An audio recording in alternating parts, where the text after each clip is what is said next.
Kept you waiting, huh? Hello, I'm the cat. And I'm the cat. And together, We're the cat and the cat. And welcome to PS2 Reviews! And this is the show where we take a look at PS2 games in our collection. To see if they still hold up today. And today, we're going to take a look at a legendary classic on the PS2. And that game is known as Metal Gear Solid 3 Snake Eater. Now, we have talked about Metal Gear Solid before in episode 3, which was about Metal Gear Solid 2 Sons of Liberty. Now, any reasonable person would assume that this game is a sequel or continuation of Metal Gear Solid 2. Right?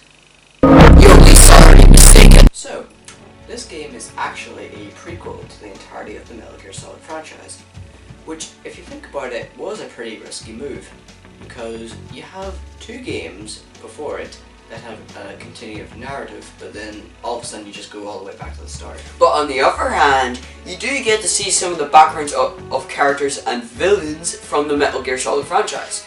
And with that being said, let us dive into Snake Eater. Now, compared to Metal Gear Solid 2, MGS3 has a much simpler plot, so I'll just give you the setup. The game takes place in the 1960s, while the Cold War was going on. You play as an agent known as Naked Snake, and he has been selected to go on this mission known as the Virtuous Mission.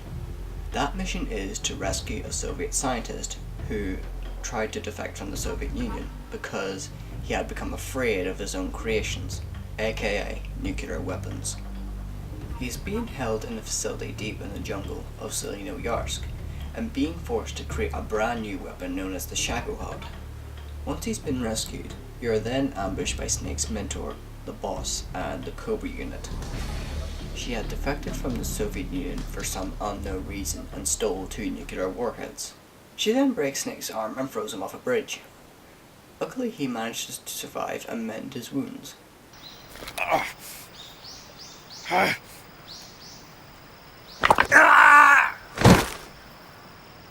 Ooh, tea and biscuits! And if things can possibly get any worse, Colonel Volgin uses those nuclear warheads and blows up the research facility, and blame is cast upon the boss. This creates tension between the US and Russia, and it nearly causes all-out nuclear war. To prevent this, America must prove their innocence. In order to do this, they send in Snake to eliminate the boss and the Cobra unit, and also destroy the Shagohod. Well, what an ingenious setup. And I think it's a lot easier to grasp than MGS2, because in this game there aren't as many social commentaries or confusing threads. And it doesn't just give you the simple motivation of you're the only one who can save the world and you're the only one who can do it. There's also something else pulling you along. Why did the boss defect? How could she possibly betray someone as close to her as her own apprentice? These questions linger out for the entire game, and the only way to find out is actually to beat the game. And with that being said, let's talk about the gameplay, because that's what you do when you review a game on the internet. Yeah, it wouldn't be a PS2 review show without it, eh? Stealth is still prominent in this game, just like the others, but here it's married with excellent and immersive survival elements. You see, just below the health bar is a stamina bar. While it is full, it will help you aim straight and also make wounds heal quicker. In order to keep it up, you have to hunt for animals and plants. Food equals energy. Energy equals movement. Movement equals survival. Oh, well, if you say so. On top of keeping your stamina up, you also have to consider your camouflage. If you do not, you'll get spotted and you'll risk getting injured by the enemy. Ah yes, you can get all sorts of injuries, which can lower your maximum health.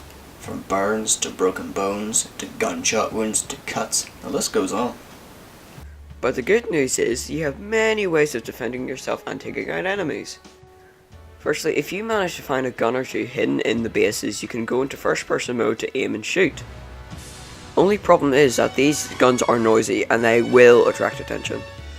So to get around this, you can use suppressors. Only problem is that they have a durability and they will break after a few shots. So to get around these issues, you can just avoid combat altogether, or you can use CQC. What's CQC, you might ask? Close Quarters Combat. If you go up to an enemy and hold circle, you can either slam down or restrain enemies. While restrained, you can either interrogate them or finish them off. With all these mechanics to master, it does make you feel the weight of the situation, but at the same time it does make you feel like a survival expert, if you do everything right, that is. On top of that, the stealth and survival elements also merge themselves beautifully with the intense and challenging boss fights. You have the pain, the fear, the end, the fury, and the sorrow. Oh, and Ocelot and Vulcan. Ocelot is a rather decent first boss fight. It is basically a shootout, but you cannot stay behind cover for too long, otherwise Ocelot will just ricochet his bullets so they can hit you. But if he does that, you can just shoot down Hornet's Nest and shoot him up. The pain forces you to move around constantly. You can only hurt him if he's not covered in bees.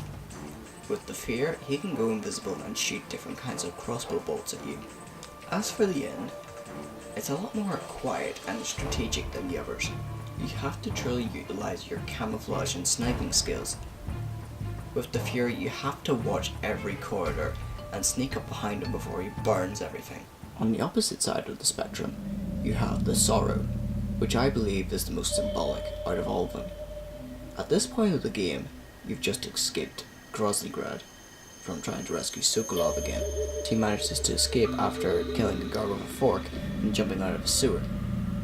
After all that, it makes the Sorrow battle even stranger to see after all that chaos. What's even stranger than that, the Sorrow doesn't actually have any health or stamina. You're basically forced to walk down this lake surrounded with all the soldiers, animals, and members of the Cobra unit you've killed. This battle really isn't a battle. It's more akin to self-reflection than anything else. But then you have Colonel Vulcan. Oh boy, is he difficult. Not only is it satisfying to lay the smackdown on this guy after all the things he's done to you, but not only that, he also has multiple crazy phases, up until he gets fried by his own lightning bolt. After that, there is one last thing to take care of: the boss. The final battle with the boss is a perfect fight. It integrates everything you've learned throughout the game, about weapons, CQC, and camouflage. The only problem is, you have a 10-minute time limit before the whole place gets blown up. But that just builds up the tension and lets you listen to Snake Eater, so it's all good. Once you beat her, you have to...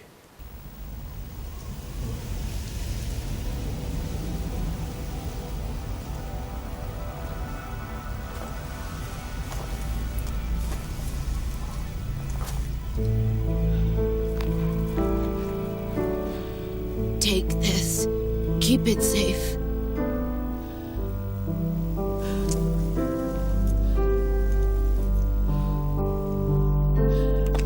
It's our only hope.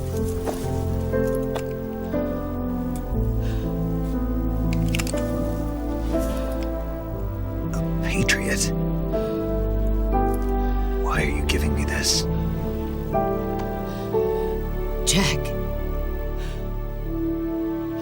Or should I say, Snake. You're a wonderful man. Kill me.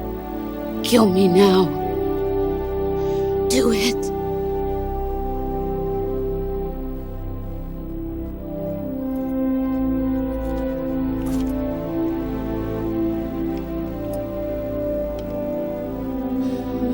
There's only room for one boss and one snake.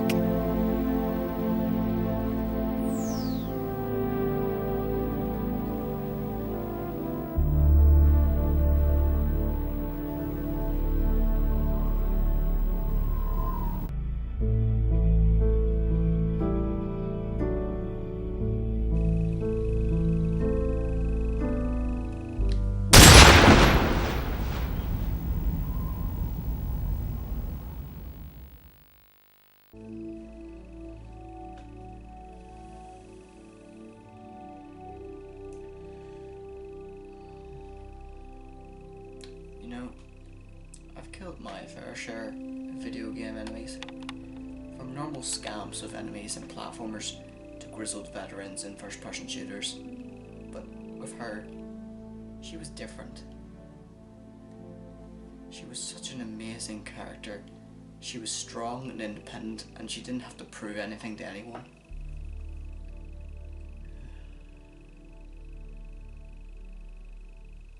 What's worse is, she was set up from the beginning.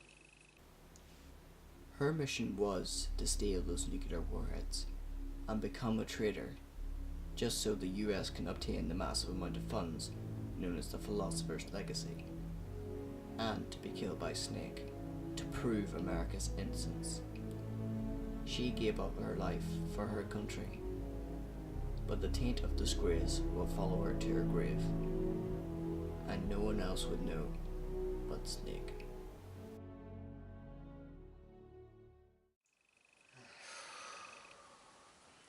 You okay? Yeah, I'm okay. So, in conclusion, this game is amazing. It's any wonder people consider it their favourite Metal Gear game, if that their favourite overall video game. So, is it better than 2? Well, not really. That's almost like comparing apples to oranges. I like MGS2 because it's a lot more intellectual, but on the other hand, it's rather jarring and very difficult to get into, especially if it's your first ever Metal Gear game. But with MGS3, it's a lot more focused on its gameplay and raw emotions, and people seem to be more drawn to this version. Thank you very much for staying till the very end. I'm the Captain. And I'm the Cap. And we'll see you in the next one. And remember to like and subscribe and also notifications. Don't ask.